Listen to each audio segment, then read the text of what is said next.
Pagkatapos ng ilang maliliit na paalala, inilabas niya si Lee Diem para kumain sa gabi. Sa nakalipas na ilang araw, naramdaman din ni Lian na si Hong Kei, ang binatang ito, ay may higit na damdamin kaysa sa inaakala niya. Hindi marangyang lugar ang pinuntahan nilang dalawa kundi sa isang maliit na eskinita na may hotpot restaurant, kung saan uminom sila ng ilang baso ng alak. Animated na nag-uusap silang dalawa ng isang away ang nakatawag ng atensyon ni Lian. Itinuro ng isang binata na may singsing sa ilong ang basang pantalon at pinagalitan ang isang batang babae na mga 13 o 14 na taong gulang. Habang patuloy na humihingi ng tawad ang babae, napagtanto ni Lian na ang kapitbahay na babae, isang Shu, ang nanguna sa kanya noong nakaraang araw. Nagmura ang lalaking may singsing sa ilong at binatukan ang dalaga. Walang malay na umiwas si Shu na lalong ikinagalit ng lalaki. Isang sampal ang damapo sa mukha ni Shu. Napakasakit ng Shu na tumulo ang mga luha sa kanyang mukha, at nanginginig siya at walang humpay na humingi ng tawad. Nang muli niyang itinaas ang kanyang kamay ay biglang nakaramdam ng matinding sakit ang kanyang palso. At saka may nakaprint na size 42 na shoe print sa mukha niya. Pinalipad siya ng puwersa. Ngumiti si Lian at, nakatayo sa harap ng isang sapatos, mahinang nagsabi, tubig lang. I'm sorry for her. Sige. Nang makitang may namagitan ay agad niyang tinawagan ang kanyang mga kapatid. Sa sandaling ito, pinalibutan si Lian ng mahigit 10 kabataang lalaki na may mga kutsilyo. Tinitigan ng masama si Lian, ang lalaking may singsing sa ilong ay tumayo din, kumuha ng kutsilyo mula sa kanyang nakababatang kapatid, itinutok ito kay Lian, at sinabing, naglakas loob ka bang tamaan ang isang tao mula sa Harmony Chant? Kung gusto mong kumilos ng napakabangis, kung mayroon kang kakayahan, patayin mo ako. Bago pa man siya makatapos ng pagsasalita, biglang itinaas ni Lian ang kanyang kamay at kinatok ang kutsilyong lumilipad, saka hinawakan ito at hinampas ng malakas sa lalaking may singsing sa ilong. Ang tunog ng pagpunit ng tela ay naging dahilan upang tuluyang bumagsak ang lalaking may singsing sa ilong, at napaupo siya sa lupa. Isang mainit na likido ang umagos mula sa kanyang pandiya. Sa pagkakataong ito, tumingin din si Hong Wei at sinabing may malungkot na mukha, gangster, tinatakot mo ang mga taong ganito. Gusto mo bang pumatay ng tao? Nang makitang si Hong Wei iyon, ang lalaking may singsing sa ilong ay pawis na pawis at sinabi sa nanginginig na boses, kapatid na Hong Wei, nandito ka rin. Sinabi ni Hong Wei, habang kumakain, na madalas akong pumunta sa restaurant na ito. Little sister, nagsusumikap ka. Bakit ba napaka-irritable mo? Pasensya na po ate. Babayaran ko ang mesa at upuan at mawawala. Tuwang-tuwa ang binatang matangos ang ilong nang marinig ito. Ngumiti siya at humingi ng tawad kay Ashu.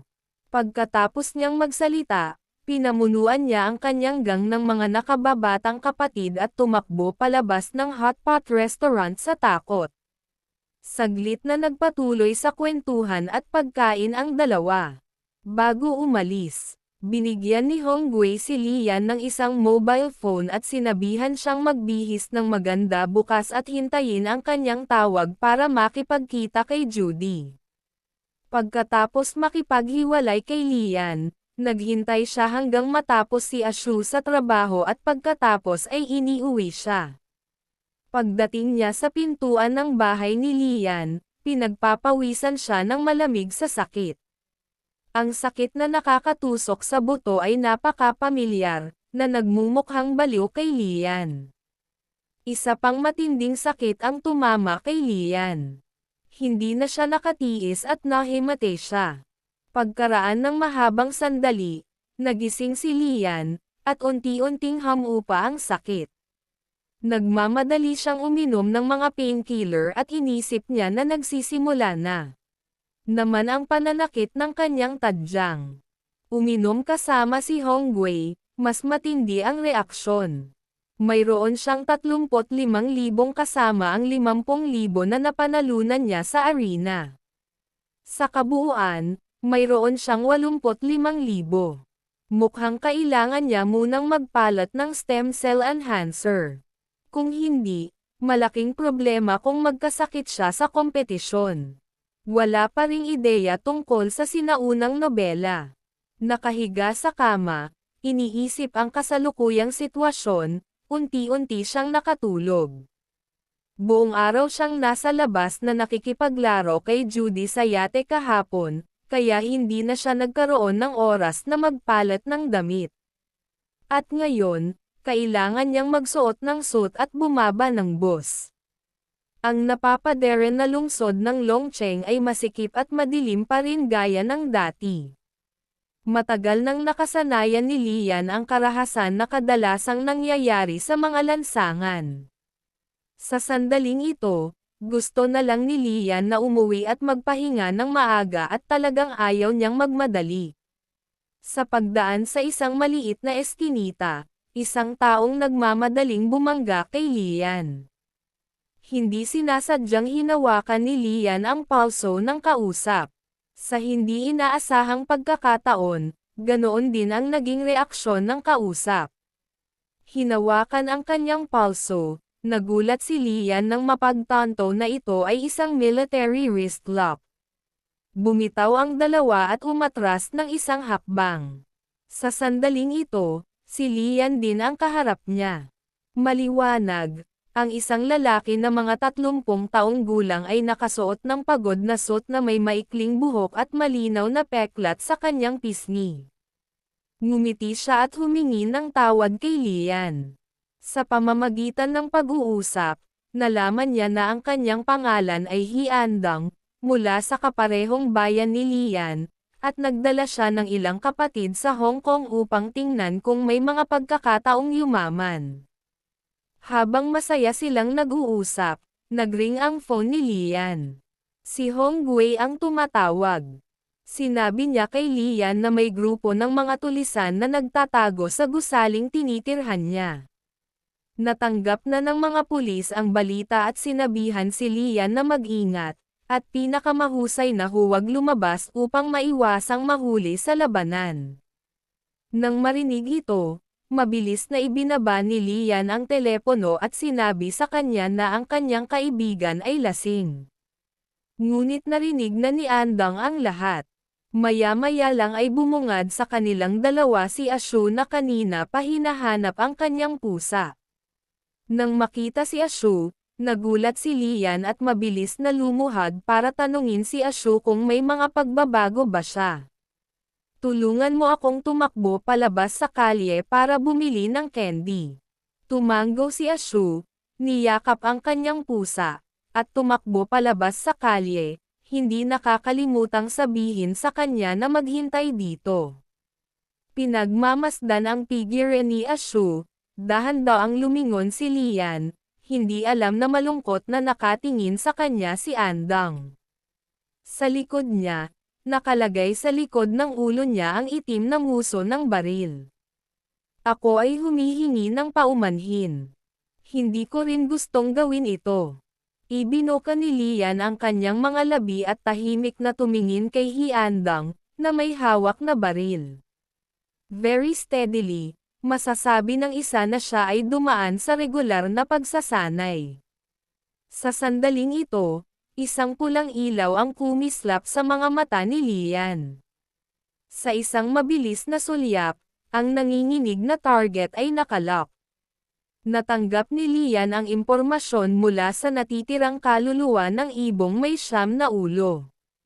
Kung siya ay nabigo, ang mga puntos at mga karapatan sa pagbili na kanyang nakuha ay mapapawi. Kung mas maraming sinaunang artifact ang mayroon sa pagtatapos ng kaganapan, mas malaki ang kanyang gantimpala. Sa kabutihang palad, Kung ang mga piraso ng sinaunang artifact ay lumitaw sa loob ng radius na 5, aabisuhan siya ng system. Kung hindi, ito ay tulad ng naghahanap ng isang karayom sa isang dayami. Pangalan, siya Andang katayuan, pagod na pinsala, menor de edad armas baril.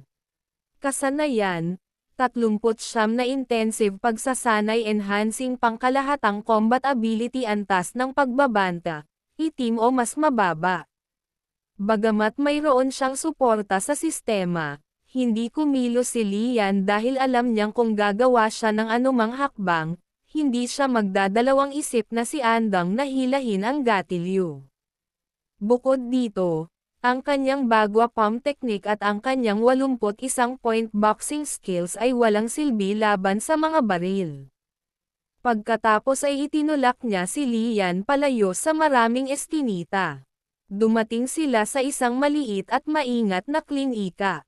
Pagkapasok nila, inutusan niya ang kanyang mga tauhan na itali ang mga kamay ni Lian. Naisip ni Lian na talagang maingat si Andang. Lumabas ang manggagamot sa silid at nakitang may ibang dinala si Andang kaya naman nagreklamo ito. Ngumiti siya at sinabing magbabayad pa siya. Kaya naman agad nagbago ang ugali ng doktor at sinabing magkaibigan silang lahat kaya dapat silang magtulungan.